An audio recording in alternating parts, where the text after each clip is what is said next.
কি ভগবান মঙ্গলের নাম সংকীর্তন শ্রবণকারী ভক্তবৃন্দ কি নিতাই গৌর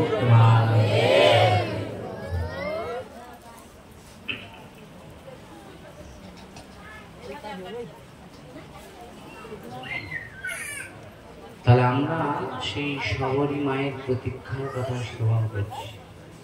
প্রভু রামচন্দ্রের জন্য প্রতীক্ষা করছে, প্রভু কবে আসবে কৃপা করুণা করার জন্য। তো সে কি করে, গভীর নিশীথে, গভীর মানে খুব রাত্রিতে কি করে না, যেখানে সাধু সম্পর্করা থাকে, কত চন্ডাল কুলে জন্মগ্রহণ করেছে, তার ওই নিচগুলি চন্ডাল কুলে যারা জন্মগ্রহণ করে তারা ভগবানের পূজা করতে পারে না, সাধু সেবা করতে পারে না। তাই চন্ডালিনী ওই রমণী শবরী নিজেকে অনেক অনেক ছোট মনে করেছে, যে আমি কি করে তাহলে সাধু সেবাটাই তো আমার কর্তব্য। এইভাবেই সাধু সেবা করেই কিন্তু ভগবানকে পাওয়া যায়, ভগবানের সেবা করে ভগবানকে পাওয়া গেছে। এমন দেখানোর যদি কয়জন পেয়েছে, সাধু সেবায় যায় রুচি, গুরু সেবায় যায় রুচি, তার অতি শীঘ্রই গোবিন্দ লাভ হয়ে যায়। শবরী মনে মনে চিন্তা করলেন, আজ এই নিশীতে ওই ঋষিদের যে যজ্ঞ করছে ওই যজ্ঞে কাষ্ঠ সংগ্রহ করবেন, কিন্তু ওই ঋষিরা যেন জানতে না পারে। বুঝেছে? শবরী কি করেছেন, চুপিয়ে চুপিয়ে সেই কাষ্ঠগুলোকে সংগ্রহ করে আশ্রমে গিয়ে সাধু সেবা করছে।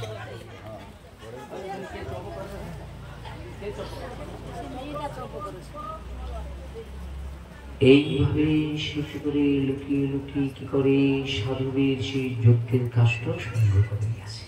কিন্তু সাধুরা যখন ভোরের বেলায় দেখে সেখানে অনেক কাষ্ঠ সংগ্রহ করে দেখেছে, কে কে করে কেউ কিন্তু জানতে পারে না। সাধু সেবাটা কেমন জিনিস দেখুন, এই দেখেন মা এক্ষুনি, ওই যে মা এক্ষুনি ভালোবেসে আমার একটু এসে, আমি বললাম মা আমারে দিলে আপনি ভগবানকে বলো, ভগবানকে দিচ্ছি তোমার এই দিলাম। দেখেন এই যে ভালোবাসা, এটা কি কোনোদিন অর্থের বিনিময়টা কোথাও পাওয়া যাবে? হ্যাঁ, তা আমারে যদি কেউ দেয়, আচ্ছা সেটা তোমাদের দেওয়া হয়নি, কে তোমাদের দেওয়া হয়নি? তো সেই জায়গায় দাঁড়িয়ে ওই শবরী করলেন সাধু সেবার জন্য, তার মনটাকে বেঁধে নিলেন, আজ থেকে সাধু সেবা করবো। গুরু সেবা, বৈষ্ণব সেবা, সাধু সেবা এগুলো কিন্তু লুকিয়ে লুকিয়ে করতে হয়। বুঝেছি? সেই লুকিয়ে লুকিয়ে করলেন, কারণ নিজেকে খুব হীন মনে করতেন, ছোট মনে করতেন, আর এমনভাবে সাধু সেবা করতেন কখনো তার হৃদয়ে যেন অহংকার এসে যায়, এই সাধু বাবা আমি এইটা আপনার জন্য করেছি, আমরা কিছু করলে আমরা এই দেখুন এই দেখো আমাদের ঘরে যজ্ঞটা করেছি আর এতজনকে খাইয়েছি, আমি খাইয়েছি। বুঝেছি? এগুলো অহংকার এসে যায়। তো শবরী যাতে না ওই অহংকার আসে, নিজে নিজ সুরে জন্মগ্রহণ করে নিজেকে অধম মনে করে, তিনি মনে করে আমি মানে সব থেকে নিম্নতরে, আমার থেকে নিজ অধম কেউ নাই। তাই তিনি কি করলেন না, ওই সাধু সেবা করবার জন্য কাষ্ঠ সংগ্রহ করে সাধুদের আশ্রমে রেখে যায়। বুঝেছে? তাড়াতাড়ি হয়ে যাচ্ছে, ধীরে ধীরে বলতো। বলা যায় তো এই যন্ত্রের মধ্যে ভগবান আছে, যেমন ঠেলে দিতে পারবে টাকা দিয়েছে। মধ্যরাত্রিতে নীরবে এসে সেই যেই জায়গায় সাধুরা থাকে সেখানে খুব সুন্দর করে কি করে, ওই যে মায়েরা কি করে ঘুম থেকে ভোরের বেলা উঠে বাসি কাজ করে না, দিয়ে কি করে লাতা দেয় না, সাধুরা যেখানে যজ্ঞাদি করে সে সুন্দর করে পরিষ্কার করে একবারে, যাতে যজ্ঞটায় গেলে যেন প্রীতিশ্বর যজ্ঞ করা যায়। দেখেন এই যে এখানে যে যজ্ঞটা আছে এর জন্য এই জায়গাটাকে সুন্দর করার জন্য এখানটা পরিষ্কার করতে হয়েছে, প্যান্ডেল করতে হয়েছে, বৈষ্ণবদের যাতে না কষ্ট হয় পাকার ব্যবস্থা রয়েছে। এত আরামই কিন্তু পরীক্ষিতের বেলায় কিন্তু এত আরাম ছিল না। তবুও দেখেন মাথার উপরে এত সব ব্যবস্থা, এত পাখা সবকিছু, তবুও কিন্তু মানুষের ভিতরে প্রেম আসে না, ভক্তি বলে আরাম পেয়েছে এখানে বিষয়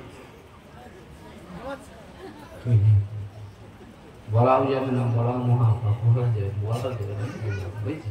এই দেখেন শুনুন, ঘুম কিন্তু আপনার কাছে এসে যেতে পারে, কারণ এত সুন্দর আরাম আছে না, কিন্তু ঘুম আসবে না যদি আপনার মনটা শোনাতে থাকে। তাই এইভাবে কি করে সে লিপন করে যজ্ঞ বিধি, হ্যাঁ, আশ্রম প্রক্ষালন করে, মানে যেখানে যজ্ঞের জায়গাটা দেখেন, এই যে আপনারা আসছেন ভাগবত শুনতে, আচ্ছা আপনাদের মনে হয় না যে এই যজ্ঞটাকে এই জায়গাটায় ভাগবত হবে, আচ্ছা এইটা এই সুন্দর করে এটা সাজাবো, তারপরে এখানটা সুন্দর করে গুরুদেবের ছবি রাখবো, এইখানটা জলের বোতলটা থাকবে, যিনি পাঠ করবে তার একটা জলের বোতল আসে কিনা, এখানটা কীরকম করে সুন্দর করে একটা বেশ ভালো সুগন্ধি ধূপ জ্বালবো, ঠিক আছে, একটু ওখানে বেশ ফল টল রাখবো, সেই ফল তুলসী দিয়ে প্রসাদ হবে, হাত বা কাঠের শেষে সেগুলো সবার হাতে দেওয়া হবে, এরকম ইচ্ছে দেখে জাগে একটা কেউ যদি করে দেয় আমি একটু, তাহলে কি লাভ হলো? সেটা পূর্ণ মানবে। ধরুন যদি কেউ করে রাখে, আমি যদি নেই, তার আমি পূর্ণ তো তার হয়ে গেল। আর যদি মনে করেন যে আমি এটা করবো, কিভাবে বলে, আমাকে বাজার থেকে কিনতে হবে না, ভগবানের যে বৃক্ষ আদি আছে আপনার গৃহ মন্দিরে, গাছে দুটো পেয়ারা পেকেছে, সে দুটো পেয়ারা নিয়ে গেল। আপনার বাড়িতে একটু ভালো পিঠা আছে, পেকে গিয়েছে, আপনি একটা নিয়ে আসলেন। কেউ 50 গ্রাম বাতাসে নিলেন, সব এক জায়গায় কাঁড়ি করুন, আগামী দিন দেখবেন যতজন বসেছেন সবাইকে প্রসাদ দিয়েছেন, কিন্তু প্রসাদ কম করবে না। সবাই যদি আগামী দিন সংকল্প করে যান, আমার ঘরে পেয়ারা গাছে আমি 5টা পেয়ারা নিয়ে আসবো, উনি বললো আমার ঘরে পিঠা আছে আমি 2টো নিয়ে আসবো, পাকা পিঠা আছে, কিন্তু জোর নয়। আমি বলি না যে প্রতি দিয়ে আপনাদের বলে দেবো আপনারা আমাদের এখানে এত সব নিয়ে আসেন, নিয়ে আসাটা আপনার ব্যাপার। আর এখানে যোগ্য হচ্ছে কেউ যদি বলে আমি 5 কিলো চাল এখানে নিয়ে আসবে, সেটা তার ব্যক্তিগত ব্যাপার, আমি বলবো না। কেন আমি বললে আপনারা বলবেন পাঠককে মনে হয় এই কমিটি শিখিয়ে রেখেছে, ওই জন্য আমাদের চাল নিয়ে আসতে বলছে, আর যাবো না।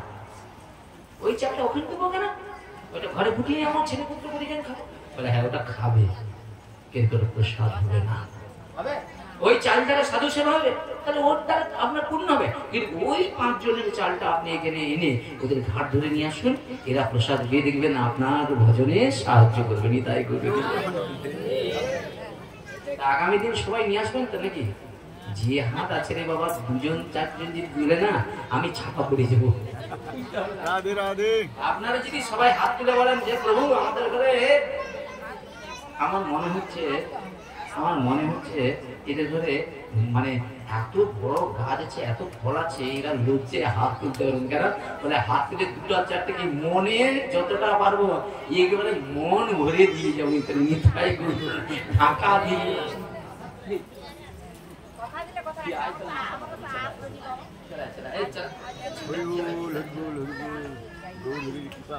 তো সেই জায়গায় দাঁড়িয়ে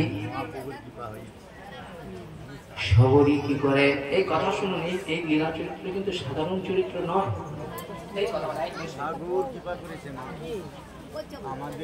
আবার রাধে রাধে। ড্রাইভারের পাশে যদি হেল্পার ঘুমায়, ড্রাইভার গাড়ি চালাতে পারবে?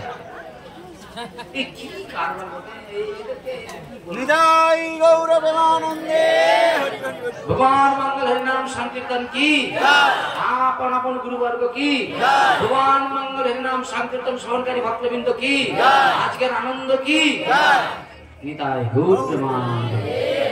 আগামী দিন ফটো আসবে তো নাকি? আসবে কি? জয় নিতাই গৌর প্রেমানন্দে।